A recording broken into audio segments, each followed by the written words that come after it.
찬양이 이렇게 우리 마음속에 들려지고 하늘에 상달될 때 우리 마음에 주시는 하나님의 이 평강이 여러분 심령에도 넘쳐나기를 바라고, 또 2월 달에도 우리 평생에 평화를 놓쳐버리면 가장 중요한 것을 놓치는 것입니다. 어떤 상황 가운데서라도 주님께서 여러분에게 주시는 평안, 안심하라 나니 두려워하지 말라 하는 이 음성을 들으시고 흔들리지 말길 축복합니다. 지난주에 있어서 사탄의 유혹 두 번째 시간을 봅니다. 사탄은 뱀으로, 용으로, 또 광명의 천사로 혹은 우는 사자로 사람들 가운데 역사할 수 있는 영적인 존재입니다. 우리는 뱀이 어떻게 사탄이냐? 하나님 만든 자연물이지. 근데 영적인 존재가 그런 형상으로 또 그 가운데 역사할 수 있습니다. 예수님께서 베드로에게 사단아 내 뒤로 물러가라. 베드로가 사탄이란 얘기는 아니죠. 영적인 존재, 어떤 사탄의 역사가 그 이면에 분명히 있었다는 사실입니다. 이 사탄을 이기는 힘은 결국 우리 안에 있는 주님께서 주신 사랑이고 말씀입니다. 사탄과 싸워서 이겼는데 내가 복수심만 남았고 내가 미움만 남았다면 그것은 내가 사탄이 된 거예요. 사탄과 싸워서 너는 이길 수 있다. 그러나 사탄 같은 미움을 가진다면 너는 패배한 것이다. 그런 말씀이 있습니다. 사람이 떡으로만 살 것이 아니요 하나님의 입으로부터 나오는 모든 말씀으로 살 것이니라. 이 말씀을 기억하고 우리는 항상 말씀 붙들고 살아가기를 원합니다.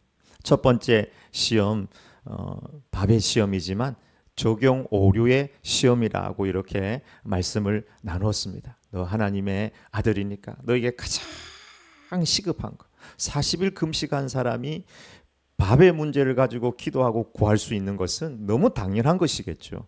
그럼에도 불구하고 하나님의 아들이라면 나 필요의 중심으로 하나님 앞에 살아가는 것이 아니라 사명을 따르며 하나님의 영광을 위해서 살아가는 것. 예수님께서 베드로에게 너는 사람의 일을 먼저 생각하고 하나님의 일을 생각하지 아니하는도다 하면서 예수님께서 십자가에 못 박혀 가려고 하니까 반대했을 때 베드로에게 그 말을 분명히 하셨습니다. 우리가 자꾸 사람의 일에 얽매이게 되면 하나님의 일을 놓치게 된다는 사실을 기억해야 합니다. 눈에 보이지 않는 영적인 존재의 역사들이 분명히 있다는 사실을 기억하고 하나님의 아들이라면 사명을 따르고 하나님의 영광을 위해서 달려가는 종들이 되기를 원합니다. 오늘 두 번째 시험, 첫 번째 하나님을 시험하는 유혹이 있었습니다. 5절에서 7절까지 한번 읽어보겠습니다. 이에 마귀가 예수를 거룩한 성으로 데려다가 성전 꼭대기에 세우고 이르되 내가 만일 하나님의 아들이여든 뛰어내리라. 기록되었으되 그가 너를 위하여 그의 사자들을 명하시리니 그들이 손으로 너를 받들어 발이 돌에 부딪히지 않게 하리로다 하였느니라. 예수께서 이르시되 또 주 너희 하나님을 시험하지 말라 하였느니라 하시니 아멘. 사탄 마귀가 성전에는 발을 못 붙일 줄 알았더니 성전에 예수님을 꼭대기로 올라가서 이 성전 꼭대기 저 교회 종탑에서 뛰어내려라. 네가 만일 하나님의 아들이라면. 그렇게 하고 사탄이요 성경 구절을 암송하였습니다. 시편 91편 11절 12절.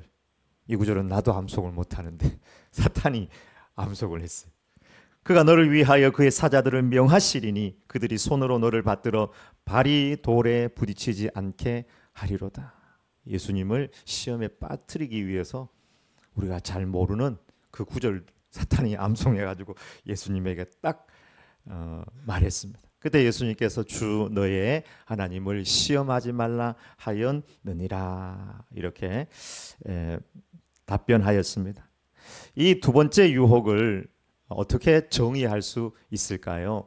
명예욕의 시험 혹은 자기 과시욕의 시험, 자기 인정 받기 위한 시험, 영적인 인정.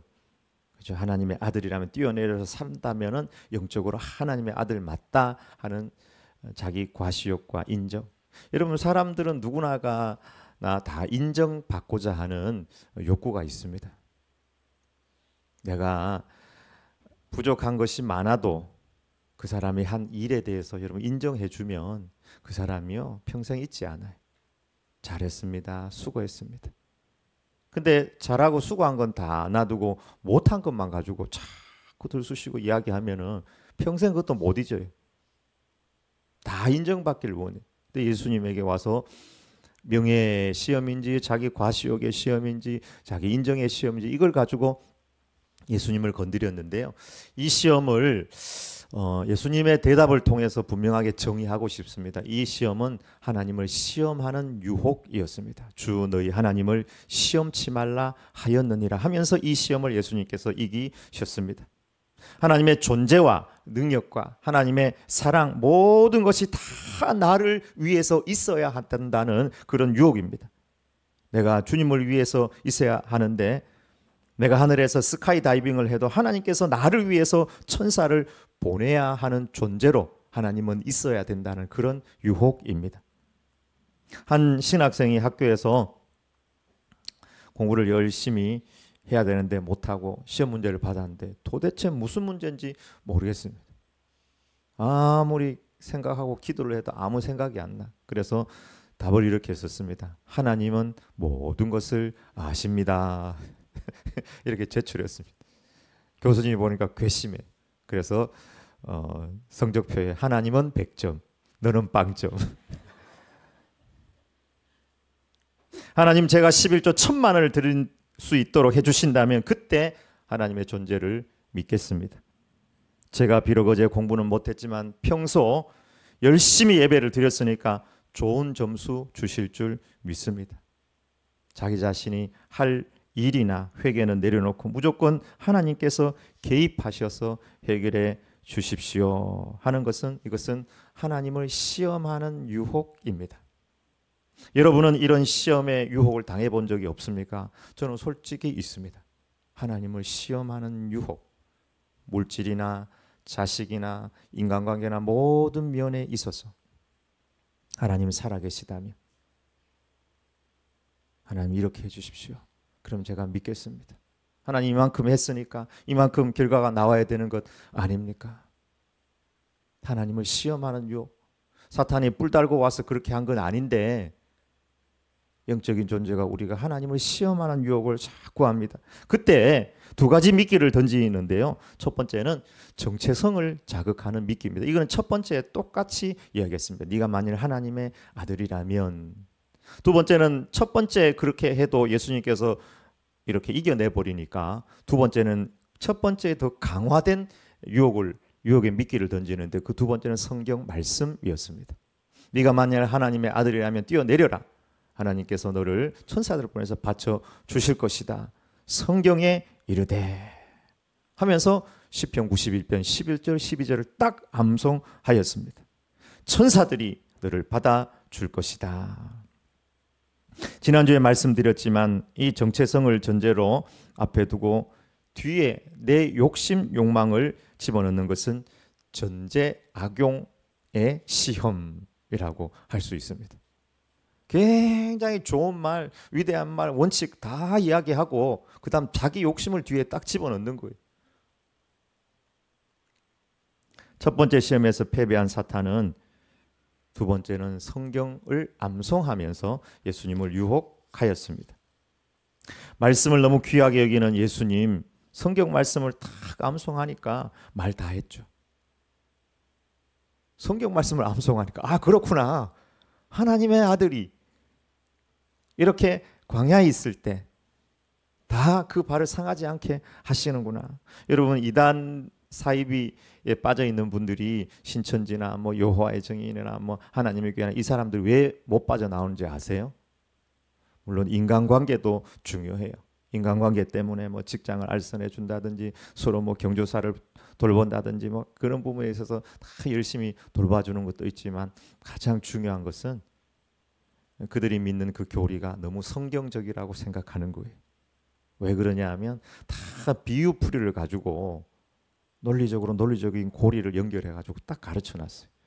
그래서 여기에서 내가 배운 것이 너무 성경적이기 때문에 나는 빠져나갈 수 없다. 예수님에게도 그 성경 말씀을 갖고 와서 딱 이야기를 한 것입니다. 근데 사탄이 사용한 이 시편 91편 11절 12절을 예수님에게 딱 적용해서 유혹한 것은 어떤 오류를 가지고 있습니까?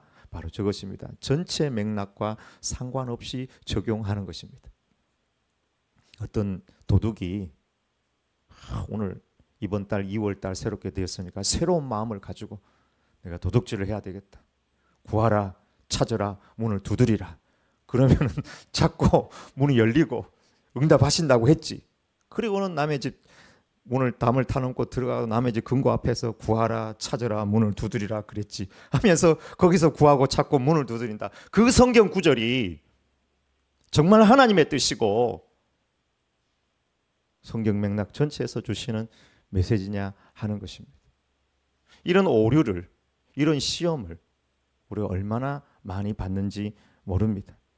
이 시편 91편 11절 12절은 하나님을 의지하고 신뢰하는 자는 하나님께서 광야 같은 그 길에서도 그 자녀들을 다 지키시고 인도해 주신다는 말씀의 맥락입니다. 천사들을 통하여 발이 돌에 부딪히지 않게 하신다. 이것은 신명기 29장 5절을 떠올리게 하는데요. 주께서 40년 동안 너희를 광야에서 인도하셨거니와 너희 몸에 옷이 낡아지지 아니하였고 너희 발의 신이 헤어지지 아니하였으며. 하늘에서 스카이 다이빙 하면은 잡아준다는 얘기가 아니라 그 광야길을 걸어갈 때 하나님을 신뢰하고 의지하는 자는 그냥 공중에 붕 떠가지고 가나안 땅으로 들어가는 것이 아니라 그 광야길이라도 하나님께서 보호하시고 인도해 주신다는 그런 의미이지, 내 욕심, 내 마음대로 어떤 무모한 행동을 했는데 기적으로 너를 인도해 주신다, 그런 의미는 결코 아닌 것입니다. 하나님을 시험하는 유혹이 있습니다. 여러분은 혹시 로또 번호를 들고 하나님을 시험하는 기도를 해보지는 않았습니까? 여러분, 진짜 로또는 성실히 로또입니다. 화성에 가서 여러분 씨를 뿌리면 아무 열매가 없어요. 근데 2월 내일이 입춘인데 입춘부터 추위가 온다 그러는데 3월 지나고 이렇게 하면요, 스티로폼에다가 여러분 이렇게 흙을 집어넣어 가지고 그 씨를 뿌리면 온갖 맛있는 거, 고추도 막 상추도 막 다 나거든요. 이게 기적이잖아요. 성실로 심어서 거둘 수 있는 것이 기적인데 우리는 과정 없이 자꾸 뭔가 하나님께서 그냥 뛰어내리면 받아줄 거다 하는 이런 하나님을 시험하는 유혹을 합니다. 사랑하고 겸손하고 손해보고 용서하십시오. 반드시 그 열매를 거두게 됩니다. 무모한 행동을 하면서 하나님께 기적을 요구하거나 지켜달라고 하는 것은, 이것은 사탄의 유혹입니다. 끊임없이 여러분 안에, 제 안에도 그런 유혹이 분명히 여러 차례 있었습니다. 근데 거기에 응답되지 않고 맨 땅에 헤딩하면은 하나님 원망하는 거. 그 원망은 진짜 원망으로 나와요. 왜 이러십니까, 하나님? 이래도 됩니까? 내 하나님 아들 아닙니까? 근데 처음부터 기도가 잘못됐었어요. 사랑의 교회를 개척하시고 수만 명의 교회를 이루신 옥하는 목사님은 2010년도에 폐암으로 별세하시었습니다. 2010년 7월에 저도 그 서울대학병원에 조혈모세포 이식을 해주기 위해서 조혈모세포를 이식해주는 사람은 1인실에 이렇게 넣어줘요. 특실에 넣어줘서 제 기억으로 7층인가 거기 있었는데, 근데 이렇게 건강한 사람이 조혈모세포를 이식하기 위해서 있으니까 좀 심심해서 복도를 왔다 갔다 하고 저 끝방에 가니까 거기 옥간음이라고 이렇게 되어 있었습니다. 보니까 옥 목사님 같아요. 근데 그리고 그 해에 돌아가셨거든요. 근데 목사님이 폐암으로 이렇게 판정이 나고 좀 많이 안 좋은 상태여서 목사님이 수술은 거부하셨다고 하더라고요.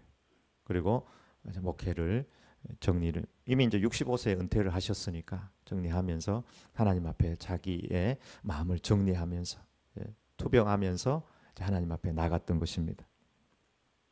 강남의 가장 큰 교회 훌륭한 목사님, 아직도 할 일이 많으실 텐데 하나님 그를 데리고 가셨습니다.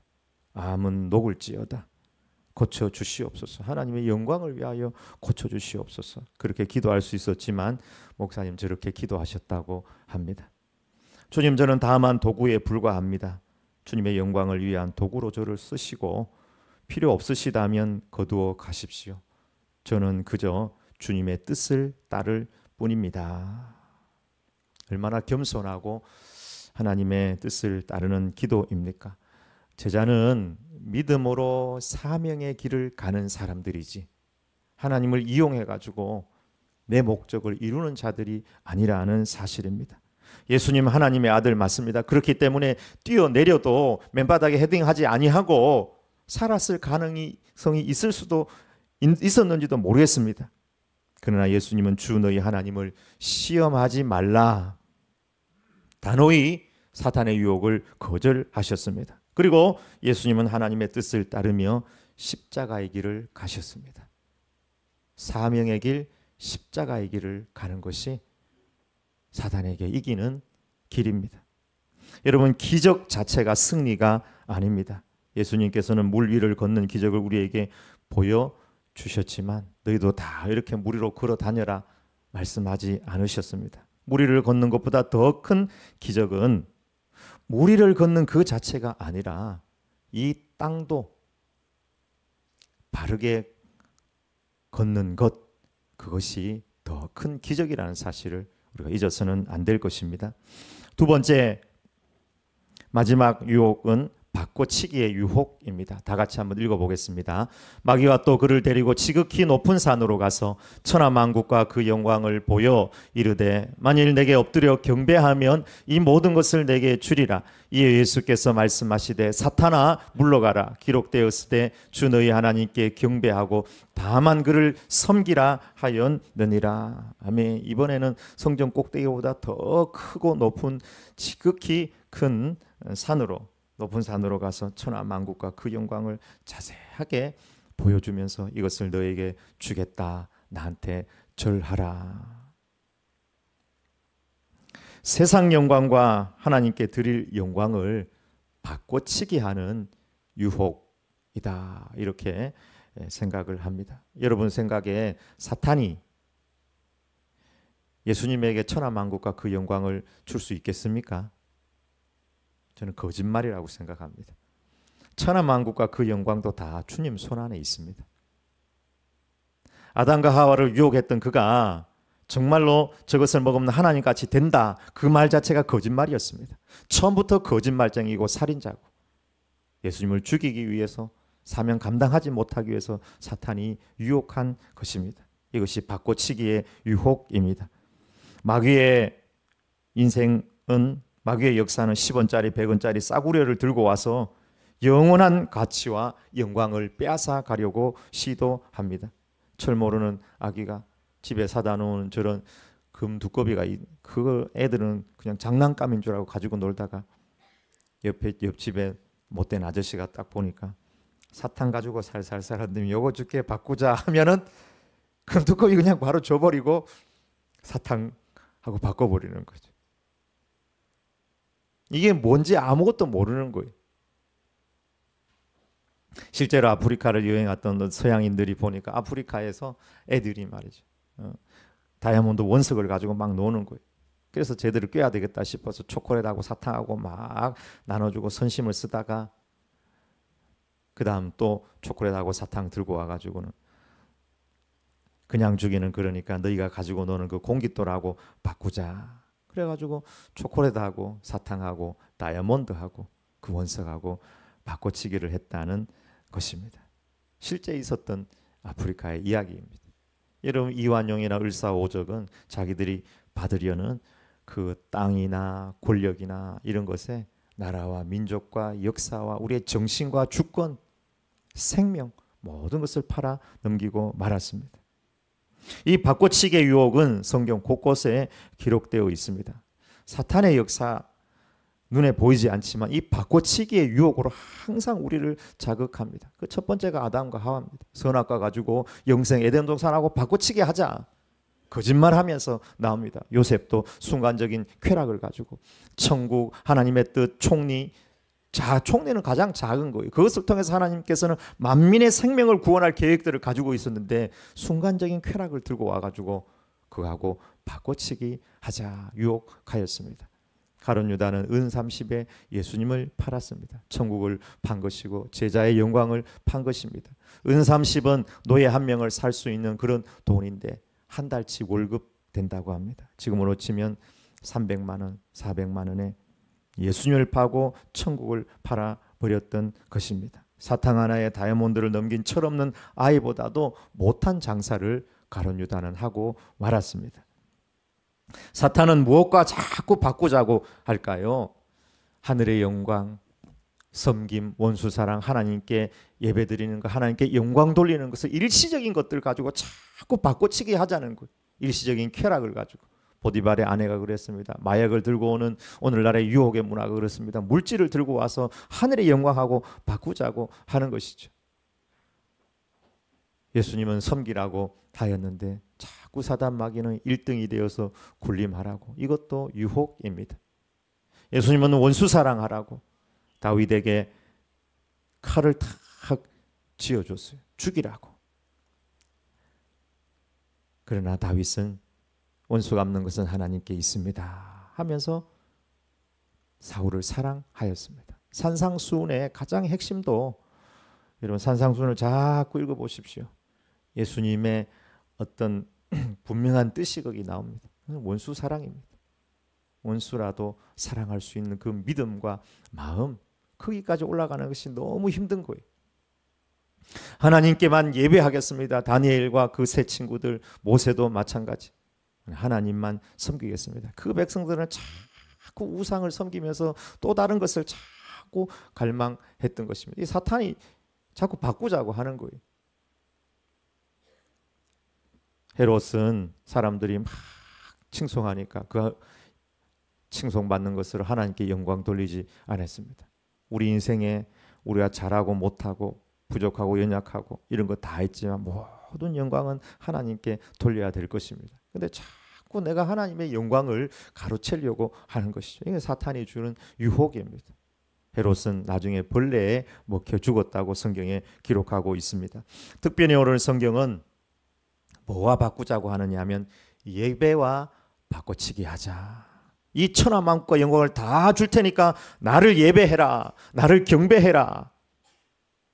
이렇게 말하였습니다. 이 사탄의 속성이 자기가 하나님처럼 되고 싶고 하나님처럼 경배받고 싶다는 어떤 사탄의 속성이 여기서 분명하게 드러납니다. 권력자, 경제계의 1인자, 지식의 1인자, 어떤 법조계의 1인자 다 1인 자리를 동경하고 경배받고 경배하라. 그런데 예수님은 하나님을 섬기겠습니다. 나는 이 땅에 왔을 때 섬김 받기 위해서 온 것이 아니라 섬기기 위해서 왔습니다. 이 예배를 자기가 바꿔치기 해서 예배를 받고자 사탄은 별별 것을 다 가지고 유혹을 합니다. 주님의 대답은 사탄아 물러가라. 기록되었을 때 주 너희 하나님께 경배하고 다만 그를 섬기라 하였느니라. 분명히 대답하였습니다. 사드락과 메삭과 아벳느고가 받은 유혹도 예배와 바꿔치기 하자는 유혹입니다. 우상에게 금신상에게 절하면 네 군수짜리 총리짜리 그대로 유지시켜 주겠다. 너희 가족들의 생명도 보장해 주겠다. 그런데 사드락과 메삭과 아벳느고는 우리가 불 속에 들어가 죽을지라도 금신상에게 절할 수 없습니다. 불 속에서 죽을지라도 우리는 예배하겠습니다. 사탄이 예배받고 싶은 거예요. 욥은 반대 것을 들고 왔습니다. 사탄이 이미 주신 거 한번 다 가지고 가보십시오. 하나님 예배 안 할 겁니다. 자꾸 뭘 주니까 하나님 예배하죠. 다 한번 가져가 보십시오. 욕하고 저주하고 하나님 떠날 겁니다.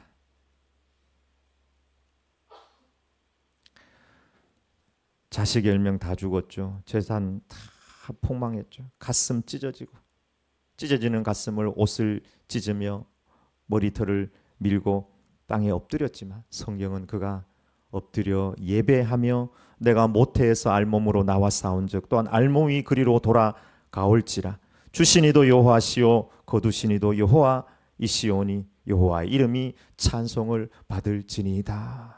욥은 진정한 예배자였습니다. 천하 만국과 그 영광을 가지고 오셔도 거절한 예수님.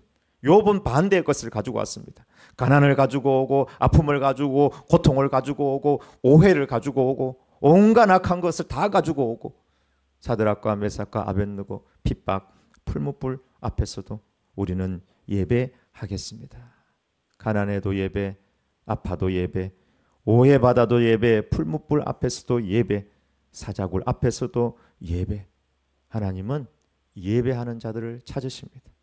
여러분, 우리가 사탄의 이 마지막에 유혹을 뿌리칠 수 있는 힘은 하나님, 내가 하나님을 예배하는 자로 살겠습니다. 내가 천하 만국과 그 영광 없어도 가난해도 십자가에 못 박혀 죽어도 불 속에 들어가 타 죽는다 할지라도 나는 예배자로 살겠습니다.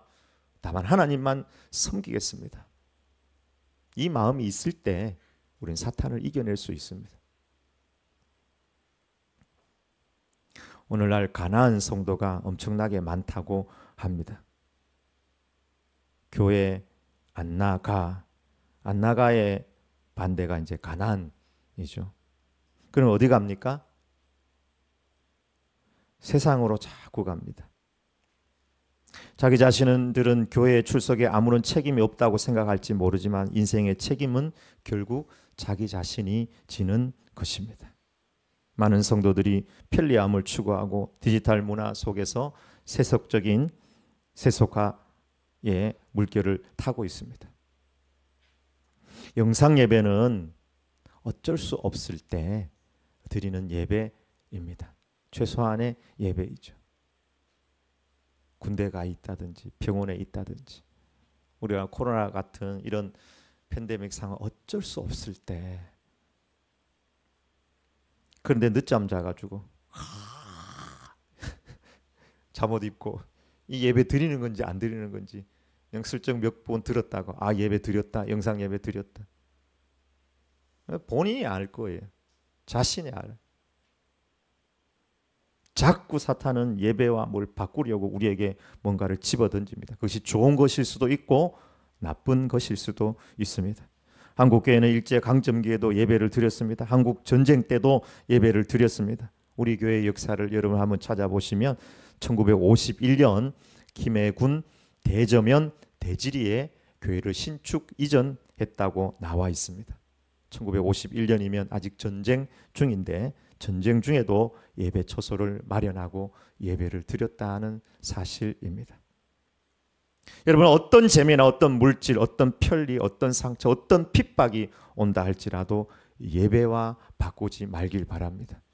우리는 하나님을 예배하는 예배자입니다. 그리고 사명자입니다. 한번 바꾸면 자꾸 사탄이 바꾸자고 합니다. 다시 한번 주님의 음성을 들으시길 바랍니다. 하나님께 경배하고 다만 그를 섬기라 하였느니라. 아멘. 기도하겠습니다.